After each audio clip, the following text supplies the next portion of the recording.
เรากำลังสิพากันไปเท่น่ะเจะเตรียมเงินไว้รถกำลังว่าสิพากันไปสั่งเหกับทรายสั่งเหกับทรายกับเล็กน้ำมันแหละเอานี้ใกล้ๆนี่แหละแต่ก็โดนเติบอยู่ใช้เวลาโดนพอสมควร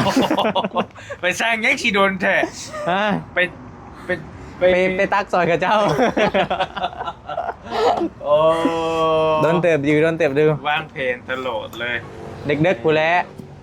โอกาสแบบนี้ไม่ได้มีบ่อยๆไม่ทำวิวว่าโอ้เป็นกองทรายใหญ่เลยเนาะรู้สึกว่าอยู่ว่าอะไรแต่ว่าหลุดลายอยู่เลยรถเจ้าข้าเจ้าสิบหลักไปบ่หลักรถไปรถดีหลักหัวใจจะไปนำได้อะไรดิแบบที่เขาคิดแบบสิเหตุกับแบบนี้แล้วเนาะก็ต้องแบบนี้อยู่แล้วตั้งคาจิกลงมาเนาะแมนแต่ว่าความหมายประเด็นว่าเขาต้องซื้อเสามาอีก3 ต้นเสาทางหนาเนาะแมนแต่ก็อันนั้นมันเป็นเสาน้อยเห็นป่ะแมนเสาน้อยก็ได้ก็ได้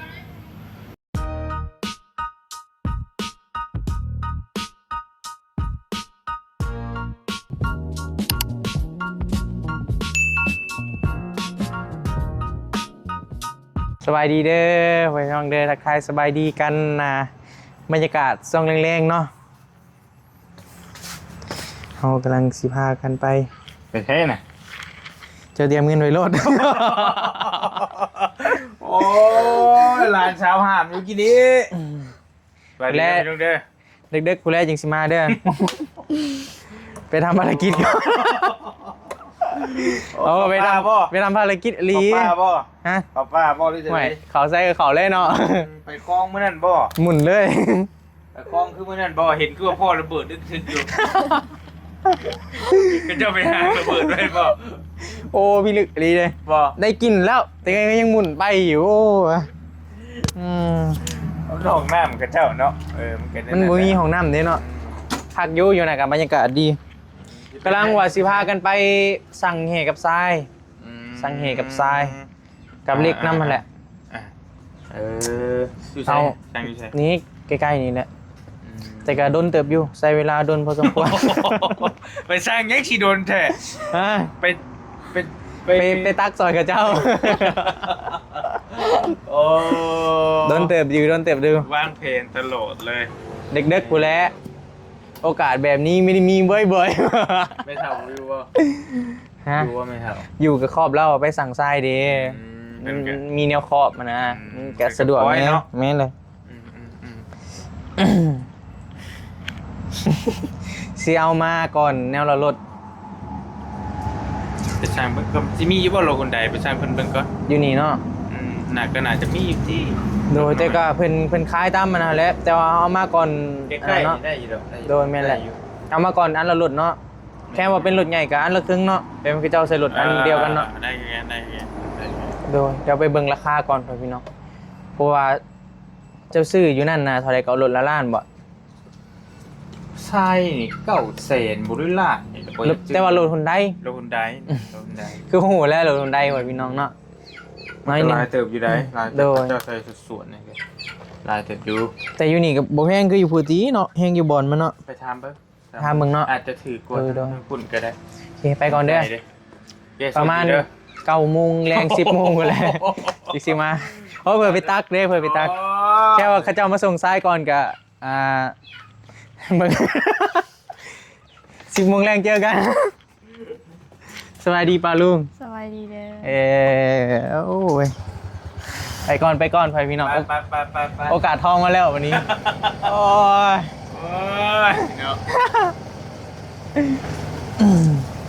กำลังสิพากันออกไปสั่งทรายพี่น้องเพราะว่าสิสั่งมาไว้ก่อนจ่อยมากอ่ะสิสั่งแห่กับทรายมาก่อนแนวละรถพี่น้องเลยกะเล็กปูนท่านแมนมือที่ว่าเขาจะเห็ดก่อนจึงซีซื้อมาเพราะว่ามันแบบมันบ่ยากนะเขาเห็ดย้ำได้จึงซื้อมามือนั้นก็ได้โอเคไปเจโบกะลงไปบกใกล้ลงไปใกล้ๆนี่แหละน้อยหนึ่งก็ฮอดแล้ว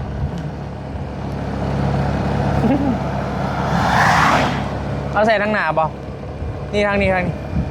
นี่ฝน ลงไปอีกประมาณ200-300 เมตรก็ฮอดบ่อนสั่งทรายนะเพราะว่ามันเป็นบ่อนกล้องแห่ใหญ่ๆเลยพ่อพี่น้อง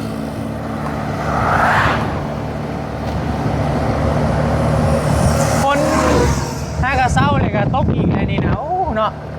คิดว่ามันสิเศร้าเลยเดี๋ยวได้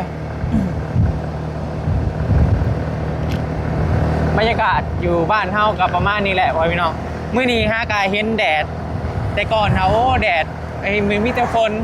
ว่านี่ก็ตกเบิดมือเลยพระเจ้ามาส่งอยู่ที่ล่ะมาเป็นแบบมันเป็นบริษัทใหญ่ๆเลยอยู่นี่ฮะนะเป็นบริษัทใหญ่ๆเลย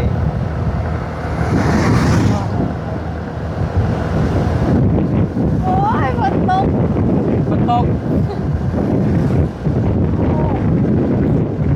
ดีเจโบขับรถไหน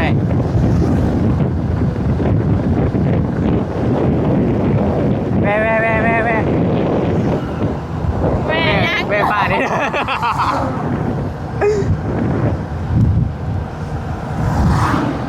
อยู่นี่อ่ะแม่น้ำคิงมาเก็บคิงเนาะเห็นป่ะอันนี้เป็นบ่อนเก็บคิงบ่อนโอ้ลมนี่แต่ลมบ่ได้พบ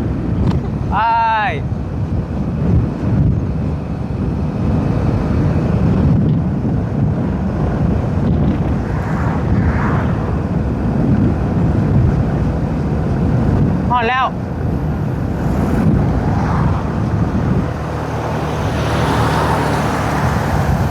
ครับเขาได้บ่มันบ่ลมบ่เนี่ยมันหลบเลย นี่เขานี่ที่ล่ะขอเบิ่งฮอดแล้วพี่น้องเป็นบริษัทใหญ่ๆเลยถ้าเจ้าใครใช้ระบายเขาต้องขี่รถไปหาญี่ปุ่นเนาะเจ้าขับได้บ่เลยโอ้มาคอยสิขับแพงขับบ่ได้ไปโลดได้อยู่ป้าบีคอยเสือนี่โตเจ้าป้าสิไปได้มาสามารถมาเจ้าครับฮอดแล้วพี่น้องคือมันหลบไฮเซียนครับอีกแล้วนี่มาคอยถือก็ได้เอาจะบอกฮอดแล้วยันลบโอ้รุ่นข่อยสิบย่านซะเมียนไปบูบ่บีข่อยเลย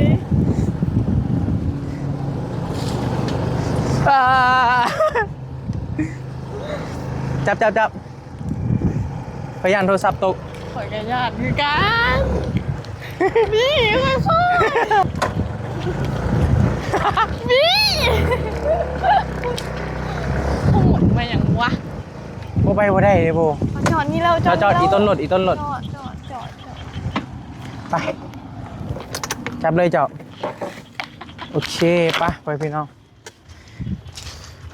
พอแล้วแห่กองทรายเอาลงอีกก็ได้ล่ะเอาดักลง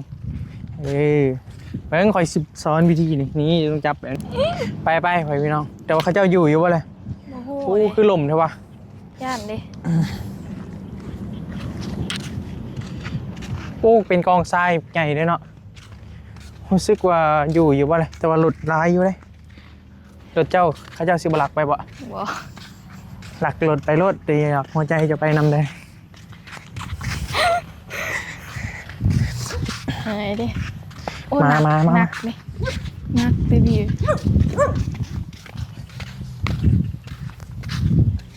อยู่บ่เด้เนาะโอ้บ่ยันมาบ่ย่านอะไรก่อนเด้มีรถ6 ล้อกล้าเข้าไปโบย่านข้าเจ้านอนเนาะซื้อซ้ายแน่มีคนอยู่บ่ไอ้เหี้ยพี่ข้าเจ้าน่าจะนอนในตู้มีแล้วแน่มึงรถก็ได้ยันรถเสียซื้อซ้ายแน่มีคนอยู่บ่นี่เหรอโบซื้อซ้ายแน่มันข้าเจ้าจะอยู่ตู้นี้ เป็นแบบกระท่อมตูมนะ มีคนอยู่บ่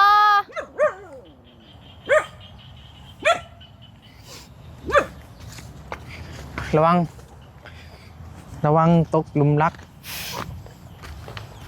มีคนอยู่บ่ ซื้อทรายแน่ไอ้ซื้อทรายแน่บ่อยู่คอยวะ เขาน่าจะไปนอกติบ่มีคนอยู่บ่ บ่อยู่หรือว่านอนวะไปะเที่ยวได้ซะ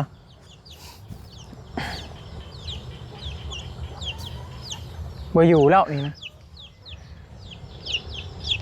ทำยังไง เขาเจ้าบ่อยู่ซ้ำพ่อพี่น้องเป็นอะไรแต่ว่าเป็นบ่อนที่ว่าคล้ายแบบใหญ่ๆได้อยู่นี่นะแบบใหญ่แห้งเลยบ่มีคนอยู่ซ้ำอยู่ไสอีกเขาเจ้าคายล่ะ บ่ฮู้เด้เห็นแต่ ไอ้ บ่อน หู นี่ อยู่ แหละ อยู่พุ่น อยู่ไส อยู่ใกล้ปั๊มดอกคูณไปมีอยู่บ่อนหนึ่งแต่ว่าอยู่นี่มันใกล้เด้ แม่น แต่ว่าถ้าเอาอยู่นี่แหละเนาะถ้าเอาอยู่นี่เอา อ้าวนี่มันจังไกล ไม่เป็นไรมันใกล้ฮะนะการไปส่งอะไรยังมันก็สีราคาถูกเนี่ยเพราะว่ามันเป็นแบบบ่อนใหญ่ๆเลยได้ใหญ่แห้งเลยพ่อพี่น้องแบบน่าจะใหญ่ที่สุดในเซนูแล้วอยู่นี่นะเพราะว่าอยู่นี่มันก็ติดกับสวรรณเขตนะเพิ่นเลยเอามาง่าย เป็นทรายคลองกับหินคลอง เป็นไปแซวะนอนบ่จังเนาะ จังว่า อยู่ไหนก็มีเฮือนคน อยู่นั่นบ่ จักแม่นหรือบ่ นั่นน่ะ น่าจะบ่แม่นดอกเขาเห็นตั้งแต่ดนแล้วเพิ่นน่ะ แม่นบ่ สิไปได้ได้บัดนี้ เข้าวเมื่อฮะ ป้าติดรถเฮาเจ้าขี่มาผู้เดียวเดี๋ยวขอชี้หงายไปเอง เฮ้ยไปนำกันรถ ไปญาติ สิเป็นหยังไอ้ว่าอยู่นั่นบ่จักว่าป่ะ คอยจับบ่ ได้อยู่เขาจับไปได้เขาสิเอาสอดเสียดรถล่มเอาสอด โอ้สวยเลย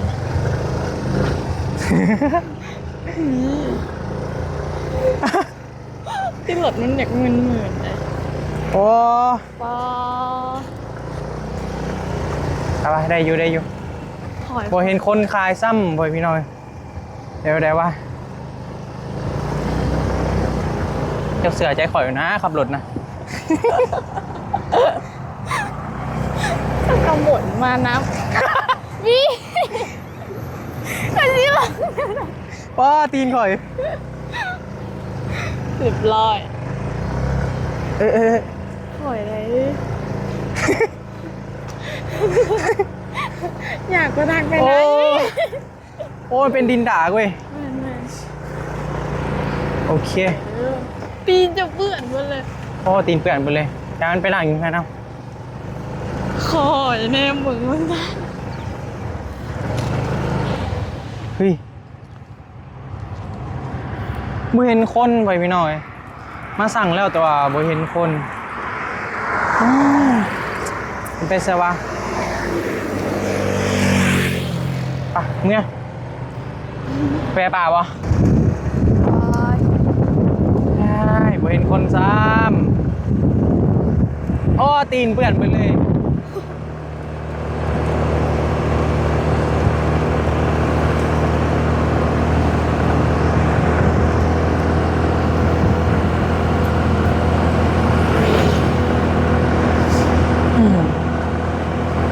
ไปกลับบ้านเรา กลับบ้านเรา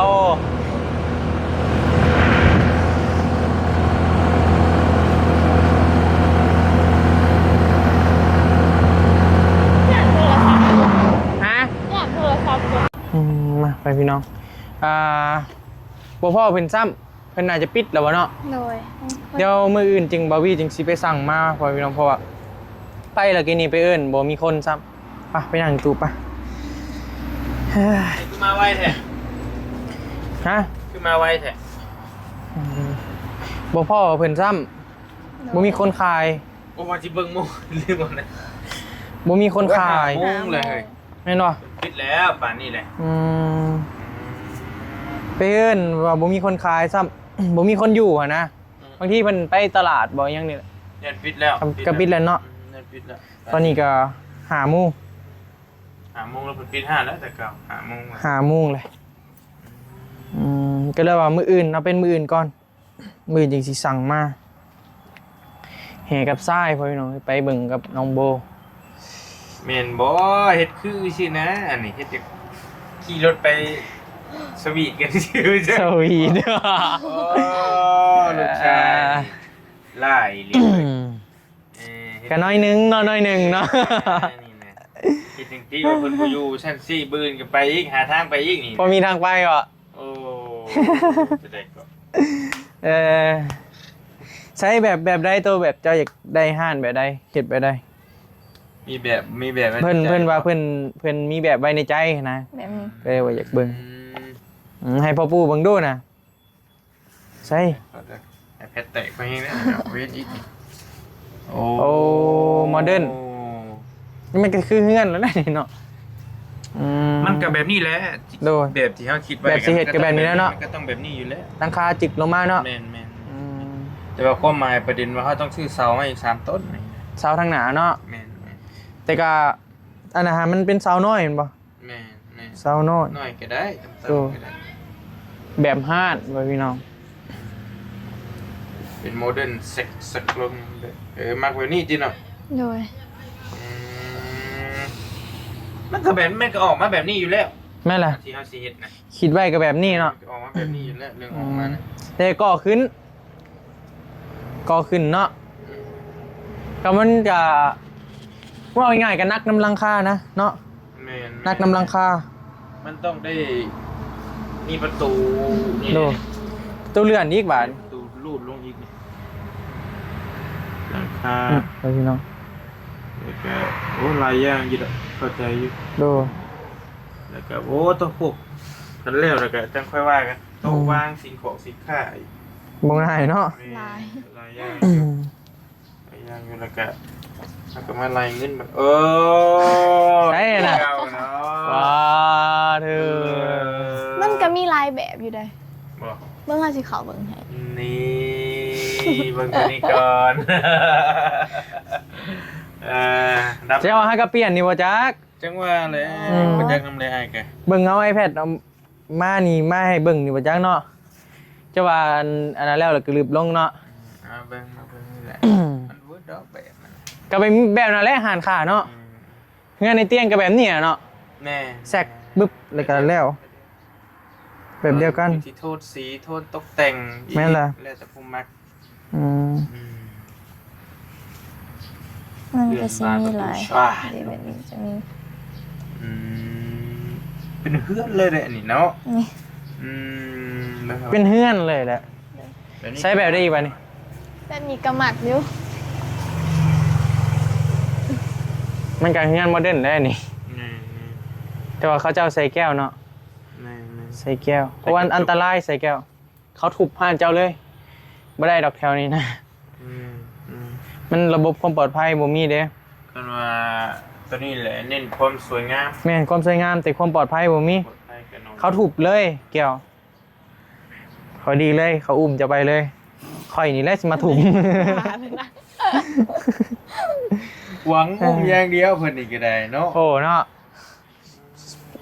หมักดีๆมาหมักอุ้มเลย นี่ตัวจริงจะเสียวมันประมาณนี้ก็ได้ โดย เฮ้ย มัวแต่ว่าครับ มันมั่วคันเด่น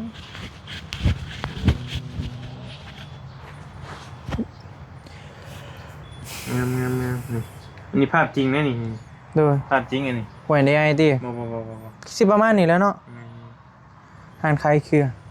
แต่เฮาตกแต่งแล้วแต่เฮามักนะ ดู แล้วแต่ว่าดอก แต่ก็เรื่อยๆพี่น้องเบิ่งไปก่อน ตอนนี้มันว่าง่ายๆกับงบน้ำเฮาก็ยังแบบซื้อแห่ทรายเล็กปูนี่ยังหาได้แล้ว ยังบ่พอแต่ตั้งเสาหั่นแหล้ว แบบขั้นตอนต้นๆนะค่าสร้างคันว่ามีค่าสร้างมากอะคือตั้งได้เลยเนาะเสาเนาะ ดำเนินการได้เลยแม่น โดยแม่นเลย ถามสร้างก่อน โดยว่าเพิ่นเอาเท่าใดหั่น อะไร น่ะ อีกบัดนี้ประเด็นนะ จะว่าคู่มือนี้ฮะก็มีแต่ซื้อเครื่องมาไว้นี่แหละว่าเฮาซื้อมาก็คือฮู้แล้วพ่อพี่น้องว่าตั้งเสาหั่นพอสร้างเอาต้นละพันเนาะ แม่ เนาะเป็นเอาเนาะ อยู่พี่เป็นเอาถือกลัวกันดี โดยแม่นแหละ แข่งคนรู้จักกัน คนรู้จักกันบ่ล่ะ แม่น ไผพี่น้องบ่ บ่คนหักแพงกันนี่แหละ คนหักแพงอืม หักเพลงนี่เฮงเอาหลาย เนาะ คลิปให้นะ คนดังได้นี่ แม่นบ่เฮ็ดยังนี่ สะพายป้าอันนี้นะ เสือบ่ บ่เงินซุกอยู่ในเสือ เท่าใดนี่ 3 ล้าน เอ้าที่ใหญ่คักอยู่เนาะ iPad เนาะ มันก็แจ้งอยู่เนาะมันก็แจ้งแท็กอยู่เนาะ ยังบ่ได้เรื่องแซงขึ้นจำตินี่ เล่งอยู่ ยังอยู่ ยัง นิวไปออกรถใหม่บ่ไอ้ ก็จังว่ายังถ่ามันอยู่เดี๋ยวนี้นะ ม ว่านานมากก็ได้ เพิ่นว่าให้ท่าเบิ่งรถเพิ่นแม่นบ่ ก็อยากเบิ้งอันนี้นัดกันเด้นัดว่ามาเวะนี่แน่สิเบิ้งหั่นน่ะเพิ่นบอกรถใหม่ ไปเอารถใหม่โอ้แรปเตอร์บ่เนาะ ถ้าเบิ้งน้ำกันสิเป็น บ่ได้ยินว่านี่คือว่าเพิ่นจะขายดินได้ขายหรือบ่ดิน กันยังอยู่เลย ยังบ่ ยังอยู่แม่ แลถึงเลขบ่ไว้ เป็นเขียวอยู่ให้ปิดให้แน่ปิดให้แน่ปิดให้แน่อยู่เว้ยว่ะ เพิ่นจะขายเท่าใดก็ดินเพิ่นน่ะ ดินเพิ่นน่ะคือว่า4,500,000 450,000 แต่ว่าอยู่เมืองพีนผู้ใด โอ้อยู่ไกลเนาะ อยู่คนละเมือง อืม ดินป้าเพิ่นน่ะอยู่บ้านพีนนี้ใกล้ๆนี่ โดย อยู่ว่า3 คือบ้านพี่นี่พ่อนะอันนั้นอยู่เนาะ อยู่ใกล้อยู่ เขาว่ามีเงินเนาะเพราะมันสิเจริญอยู่แล้วแถวนี้นะ แม่น แพงแล้วดินเดี๋ยวนี้ ใกล้บ้านอ้ายนั่นแหละทางเสกออกมา แต่เจ้าอะคือสิบ่อยากออกมาแล้วเนาะเจ้าก็มีเงินอยู่น่ะเลยเด้อ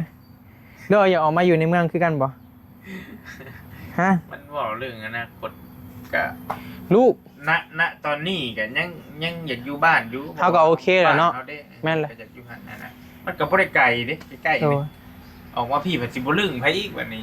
เฮาเคยแล้วเนาะ แม่พี่น้องก็อยู่พุ่นนะคือโบนี่ได้ให้โบย้ายไปอยู่ยับไปอีกมันก็อีกแบบนึงได้นี่ ไปอยู่บ้านโคก แม่มันก็แบบนึงแม่น เอ บ่ อ คนแบบว่าเฮาเคยอยู่หั่นนะเคยอยู่มันบ่ไกลกันจริงแต่ว่าจะได้ไปอยู่นาทราย โดย ได้อยู่จักแลอยู่นาทราย ไปบ่ฮะไปว่าอยู่นะซาย บ่ทันมีเนาะ ลืมพวกตูบอยู่ ย้ายไปถ่ายคลิปบ่ ฮะ ไปแม่ พวกตูบอยู่2คนบ่ อาจจะไปถ่ายคลิปคุณเจ้าดอกม ไป สิไปโปรโมทให้ที่ดินบล็อกไปซอยจักก้อน2ก้อนหั่นแหละพอได้ต่อเติมเอา เข้าพรรษาเลย เงินกับบ่มีบัดนี้เลยบ่ได้เฮ็ดเลยซ้ำถมดินป่าไว้พูดแล้วเก็บเงินได้จึงว่ากันตัวนะ ดินโบบ่ได้มีดินโบเนาะ โดย ไปยังดินดีมีแล้ว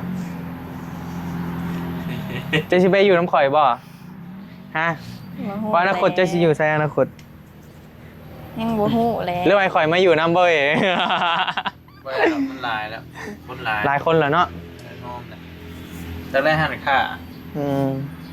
หันค่าสิได้อยู่ โอ้ยแล้วจึงว่ากันพ่อยพี่น้องเอ้ยตอนนี้เป็นแฟนกันยังบ่ได้เป็นซ้ำ คิดนอนใส่แล้ว ตกลงซะ เออ ตกลงซะไป ยังอยู่เพิ่นว่ายังเบิ่งก่อน ยังบ่อยากตกลง ยังบ่อยากตกลงอยู่ มีแต่สิสัตว์ท้องหรืออุ้มเลยแหละบาดนี้นะว่าวลีได้ ทางลัดบ่ ทางลัดเลยว่าวลีแล้ว มันยากหลายเนาะมีแต่วิธีเดียวนั่นแหละเด้อถ้าเราผิดพลาดประการใดก็ขอโทษเด้อ ไอ้ถามนี่ขอโทษโดยถ้าถามเรื่องส่วนตัวผู้ถามได้บ่ โดย เนาะได้บ่นี่เนาะ ถามโลดได้ ท่านพิษก็จะให้เด้อท่านพิษก็จะให้เด้อว่าแบบว่าเคยมีแฟนที่แบบว่าคบกันแบบเป็นจริงเป็นจังอยู่ป่ะคบกับผู้บ่าวคุยคุยล้มกันแบบว่ามักหักกันดีๆรอบ่ฮะเนี่ย กับมีโดยกับมีกับเป็นปีพุ่นแหละปี เอา เอาว่า ความจริง กับความจริง แต่ว่าตัวนี้เลิกกันแล้วแต่ว่า แม่น ความจริงก็คือความจริงบี โดย และไพ่เลิกกันก่อนไปคนไปจากกันแบบใด ทีนี้มึงคอยเห็นยังเนาะ เอาอะไร วาโลดวาโลด บีเราฟังอยู่ได้นี่นะไอ้คำตอบบ่ได้หรอกกะยา ตอบบ่ได้ก็บอกเป็นหยัง ครับ คนก็ยังหักกันคือเก่าหันแหล้ว ต่างคนต่างแบบบ่ฮู้ซึกหั้นนะแซดซื่อๆแต่แบบอยู่นํกันได้ดนก็แบบมีแต่คิดเห็นความดีของกันและกันหั่นนะมันจึงอยู่ได้กันดนหั่นนะประมาณนี้ ไปได้อยู่นํกันเลยบ่ ไอ้บอกเข้าใจคำตอบครับ ไปได้ไปได้ คบกันดนค่ะแบบคิดเห็นแต่ความดีหั่นนะ อืม แล้วจังแบบคบกันได้ดนหั่นนะ เข้าใจบ่ คมดีไปได้เลย บอกความหมาย ก็คือแบบ จะบอกก่อน มันบ่จักแนวเว้าเลยบัดนี้ ไอ้พอนึกออกอยู่แต่ว่ามันยังบอกกระจ่างที่น้องตอบมา โดย เอาง่ายๆซะบุเป็นหยังเจ้าเลิกตอนนี้เลิกกันแล้วความหมายว่าไอ้อยากถามว่าเลิกกันนะเขาไปมีผู้บ่าวใหม่บ่หรือว่าจะเขาไปมีผู้สาวใหม่บ่นะหรือว่าแบบใดหรือว่าต่างคนต่าง เข้ากับมีหั่นแหละมีคนใหม่ อืม แสดงว่าถึกฮักอกเนาะเจ้าเนาะบ่เป็นหยังเด้อไอ้บีซีซ่อมแซมให้เอง นักกว่าเก่าเพิ่นว่า ให้นักกูเก้าอันนี้นะที่ถึงมูลนิธิอีกไปจังนี่นะ โอ้เทคนบ่เป็นได้ข่อยได้มีได้ซ่อมแซมได้อยู่ มีแต่เทใจให้ ได้ไอ้บีซีเยียวยาจิตใจเจ้าดอก แต่ดนแล้วบ่แต่ตอนใด แล้ว แต่ยังน้อยผู้บ่ ฮะ แต่ยังน้อยบ่ หน่อยสิมีเส้นตกกัน แต่ตอนใดแหละ หวังมหานี่นะ มห้า2 ปีขึ้นหลังโอเคบ่เป็นหยังให้เข้าใจ โอเคป้าเพื่อนพี่น้องเอ้ยเดี๋ยวน้องเพิ่นสิคิดฮอดแฟนเก่าเบิดซิดได้บ่บีนะ ถูกความลับเลย บ่ได้เด้เนาะ ยังบ่ได้ถามเลิกได้บีอันนี้นะ อืม ถามเลิกทิ้งลายกูนี้ไอ้เบิ่งแล้ว เดี๋ยวถ่ายคลิปพอลลี่เด้อเพื่อนพี่น้องเด้อ โอเคป่ะสบายดีเด้อ สบายดี ไปก่อนเพื่อนพี่น้องโดยบ๊ายบาย